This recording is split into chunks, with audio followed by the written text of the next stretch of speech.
Hello and good evening. Welcome to another edition of Inside the Burrow, the FAU podcast for and by fans. My name is Dan, known as FAU for Show on the FAUOwlsNest.com. I'm here with Jack and Aaron, as always. And tonight, we've got a great show for you. We're going to quickly recap the Charlotte win from 2 weeks ago. We've got a good amount of information to head into this game against Rice. We're going to kind of recap or go over some of what's going on with Conference USA, and then we've got some Boca Bowl news, which is pretty exciting, happening at FAU Stadium. So to get started, to kind of talk a little bit about Charlotte, really, Charlotte for me, it is the win is a win. You know, I'm not going to try to say that it was obviously it was one of the ugliest wins, maybe the ugliest win that we've ever had. But to me, a win is a win, and we walked out. We got the first road win, and I think that's important. Yeah, Dan, I have to agree with you. Like you said, a W is a W, as we say in my family, especially after hard games like that. But you think about the conditions that was played in. It was basically a monsoon from basically kickoff through the end of the game. Our team overcame turnovers to actually win. Our team caused a terrific amount of turnovers to come up with a victory. But, I mean, going down the road, and this bye came at the best time after Charlotte, you got to tighten up those fundamentals because, I mean, we're facing some very tough road games down the road, but Charlotte is done. It's in the past. It's a big win. It's a win the team needed to have to, keep the drive moving forward.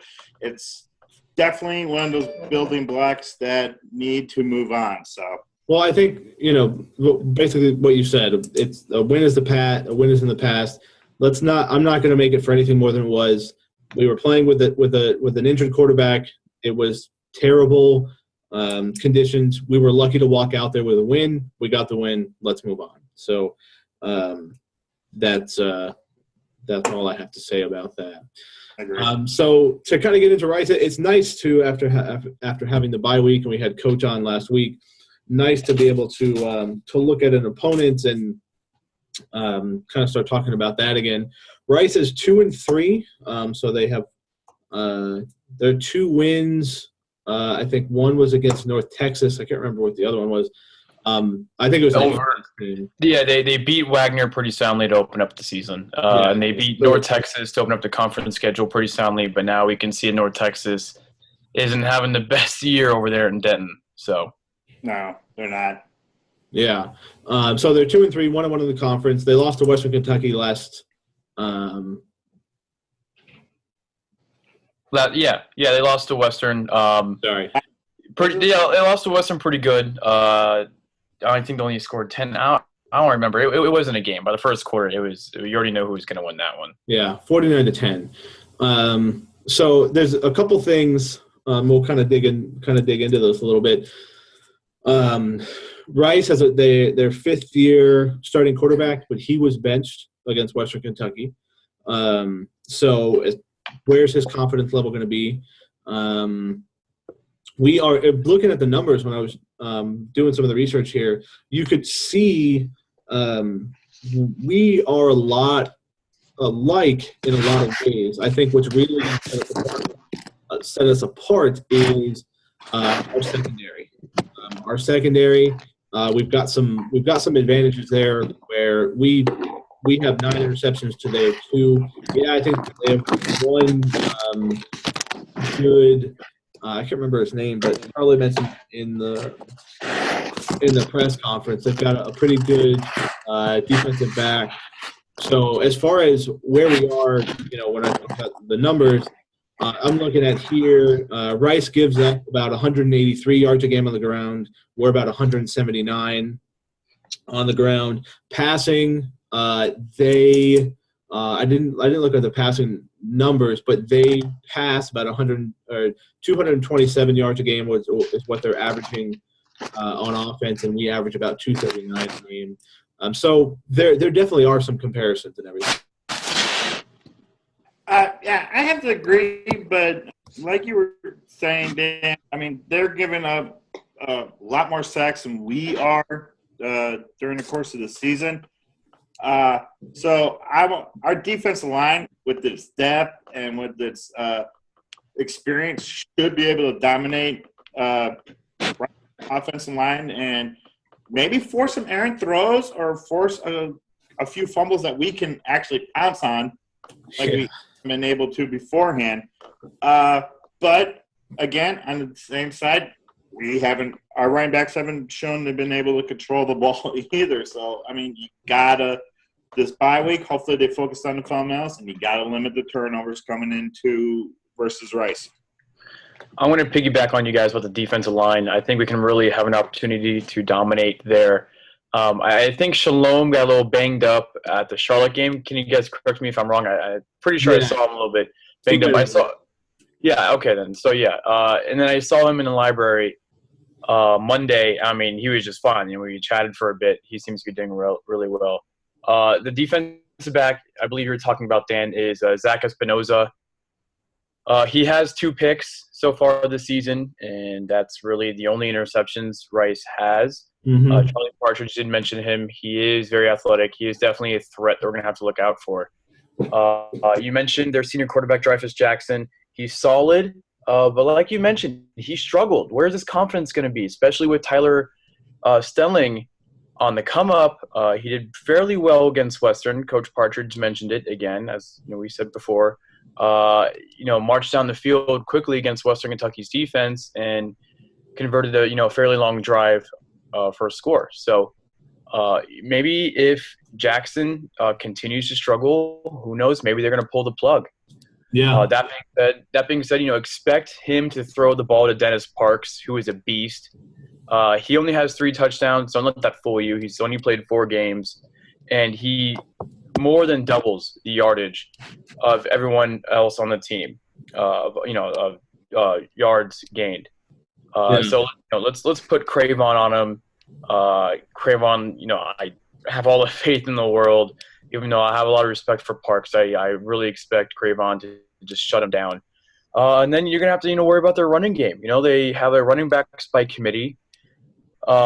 Sam Stewart, Derek Dillard are pretty solid guys. Austin Walter, has really impressed me so far. So, expect them to run the ball a little bit down our throats, including with Dreyfus Jackson. He's a scrambling kind of quarterback. They can run the ball right down there. And then once they get to the goal line, you expect them to use a wildcat instead of a goal line formation. With Luke Turner running as a wildcat quarterback, he actually leads the team in running touchdowns with 4 touchdowns. So, I mean, that's another dimension that we're going to have to look out for.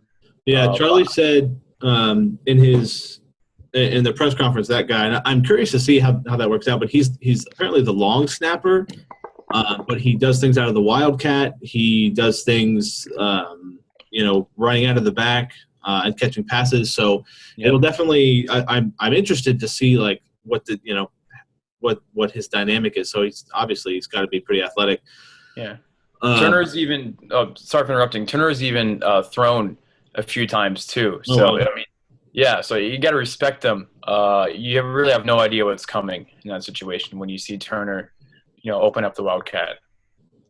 I think, and so they do that running back by committee, but one of the things, again, that they're very alike is we are dead last in the country for fumbles lost with 9, but they are second to last with 8. So I think there's going to be some turnovers to be had through the air as well as on the ground. And I kind of look at the biggest difference is going to be to me is going to be our defense. I think our secondary definitely has the edge, and our defensive line has the edge. They give up just over 3.5 sacks a game. We're averaging about 2.5 sacks at creating 2.5 sacks a game, and Rice is near the bottom in the country of sacks given up. So I think that's going to create a lot of problems. I would look for the defensive line to do well. And I don't think that their defensive line averages 1 sack a game.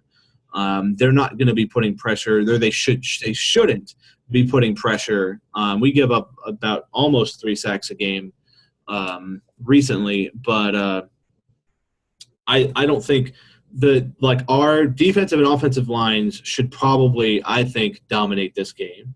And if that's the case, with the way the secondary has been playing, and even if you look at the linebackers were one area of great concern, and they've been playing much, much better with, probably they've been playing much better as of late, and we've been playing some younger guys. So maybe that's something that's going to help. And Coach brought that up, I think, Jack, when you asked him about which freshman has surprised Coach over the season, whether it be true freshman or redshirt freshman. These guys have actually – remember, I think I said before the season even started, they had to learn and grow up very quickly before the season even started. And they have, and they're proven to be studs in that defensive backfield, especially at the linebacker core, defensive backfield. O.C. Rose, that big old interception that I saw, he's going to be coming in as the reigning defensive player of the week for Conference USA. Jack, you mentioned Crayvon LeBlanc, put him on Parks and let him shut him down, And if our line can get pressure, I want to see if we can force those errant throws and continue to pick off quarterbacks. So, yeah, I'm really excited for the defensive line to really cause some havoc, make things worse for Jackson, who's probably not the most confident guy in the world, and make Coach Bailiff's job a lot more difficult. There's some rumblings over there in Houston that he might getting ready to be on the hot seat over there. And I'm really, really pumped for this young defense that we have, man. I mean, it's a joke. Jalen Young, O.C. Rose. I mean, we haven't even seen some of the bigger name guys quite yet. Rod Archer is the first guy coming to mind. I remember seeing him in high school, and he blew me away back then. I can't wait to see him. Yeah, I've seen him on special teams. Marquise Dudley Gordon as well. I'm pretty you haven't seen him. So just imagine, I mean, how talented they are now, and just wait, a few years from now. So, yeah, I'm really excited for them to get some more opportunities to really start to prove themselves. Yeah, so this should be, again, and I hate to say this, because I hate having expectations, but this is a game that I'm expecting to win. And it's a game that, we've had a couple gut checks. I mean, I think Buffalo was a gut check, but I've got my feelings about that if we have a healthy Quez, I think we win that game, and that's for another show. But, I mean, this is a game that I think if you look at everything, you look at the athletes, you look at the numbers, we are clearly the better team. So I'm hoping but we were clearly the better team against Buffalo, but we had running backs who were running backwards with the ball falling out of their hands. So I think this is a game that we should win. Vegas thinks we're going to win. We're currently 4-point favorites. I think it's been a little higher than that, but it seems to have settled down. Maybe it started at about 1, us being favorites, but it's settled right around 4. So this is a game that I think we should win. Yeah, when it comes to Vegas, it opened up as a pick 'em straight up. Then it very quickly went to 1. Very quickly. I mean, it might as well not even been a pick 'em, to be honest. And then now you have some sites saying 3.5, some saying 4, others saying 4.5. I think it's going to hold that 4, but it's exciting. We're favored again at home against a conference team who's had a lot of success the past few years. So, yeah, and hopefully it's going to probably be, it's a 2:30 game, so it's going to be a little bit cooler. We'll get a little bit more shade on the Hyundai deck side anyway. You people sitting on the FAU side or the us peasants. You're just roasting over there. Student peasants. Yeah. So hopefully, I mean, maybe I'm not sure what attendance should be pretty decent. I mean, the Florida State Miami game isn't until 8, so people may be coming out for that. And I saw athletics around campus today, and they were doing some. I saw them chanting "No more rice." So I'm curious to see what the video is of that. they've been chanting "No more rice" as if doing a rice boycott because rice is oppressive to the good owls. So Mm, we're all boycotting rice because that's some bad stuff. okay. Yeah. No more rice. I can't wait to hear read all of the owl puns after this game is over or in the preview. So, yeah, game's at 2:30. I don't know it's on TV, right? ASN. I thought it's Fox College Sports. Is it ASN? Maybe ASN. Well, it's either going to be Fox College Sports or ASN. Those are the only two things. Seems legit. All right. Those are the only ones. So, yeah. So I think that at least we can kind of move on from that and move into Conference USA. So Western Kentucky and Louisiana Tech are clearly the cream of the crop. But after that, I mean, well, I guess the surprise is Southern Miss, which is good for them. Yeah, good for them for getting back on their feet. They've really struggled badly. I mean, we've been there before, but a program like Southern Miss, they're not used to that. They're used to bowl games. They're used to conference championships. So it's really good to see them, do well in the West. And let's see if they can continue that success. They're in Huntington this week. I believe that's on national TV, CBS Sports Network Friday night. So that's gonna be a fun one to watch. Yeah. Yeah, I think other than that, I mean, you've got FAU's tied for second, 1-0, baby. Yeah. Western Kentucky's in first in division, and they're playing Middle Tennessee at home. The 100 Miles of Hate. I think it's the best rivalry in the conference. One of the best rivalries in the Group of Five. So that one's going to be interesting to watch as well. Maybe Middle can pull it off after really getting disappointed last week against Vanderbilt. Yeah. Trying to think of what else has been happening around the league. UTSA beat UTEP, and now they're similar to us in that they're 1-4 or 1-3. Yeah, I mean, Louisiana Tech is. I think UTEP is maybe one of the bigger disappointments. I think North Texas is just a disaster.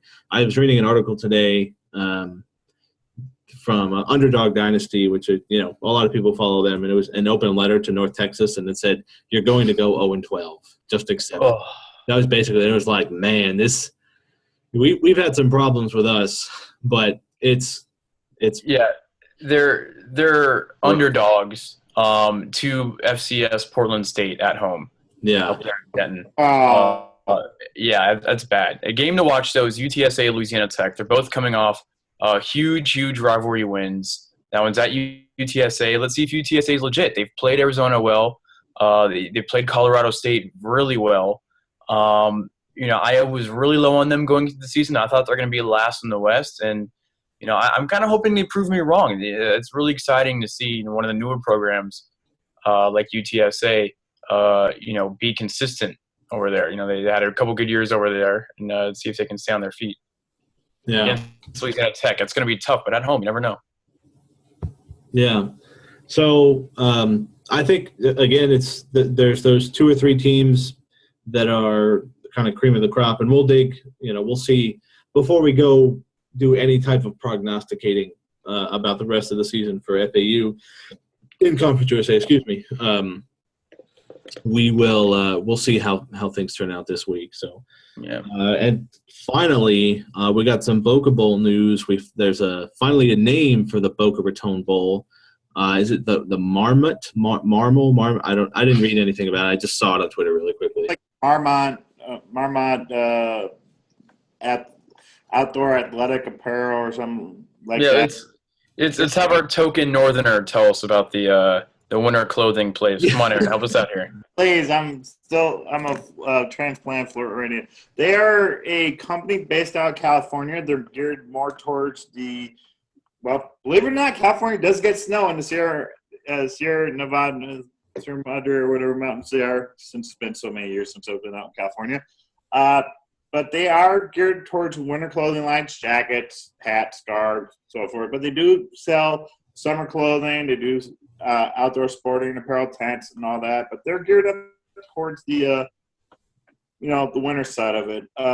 But it is very big for the Boca Raton Bowl. It's very big for the county. It's also very big for FAU and the stadium in general because it's name recognition. It's getting our brand out there. When they mention it, it's going to be the Marymount Boca Bowl in beautiful FAU Stadium at Howard Schnellenberger Field. And people are going to be like people that want to say in Washington State, never heard of it, Florida Atlantic University, despite all my efforts on vacation in May.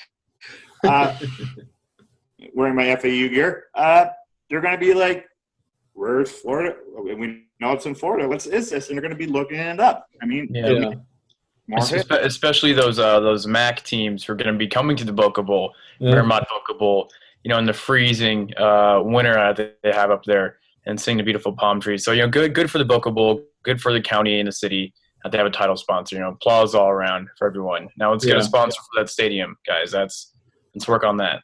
Yeah. Anything good for the Boca Bowl like that is inevitably going to be good for FAU in the grand scheme of things. So I think that about wraps it up, unless you guys have any final words. Anyone want to make – oh, go ahead, Aaron. Rice game is on Fox College Sports at 2:30. All right.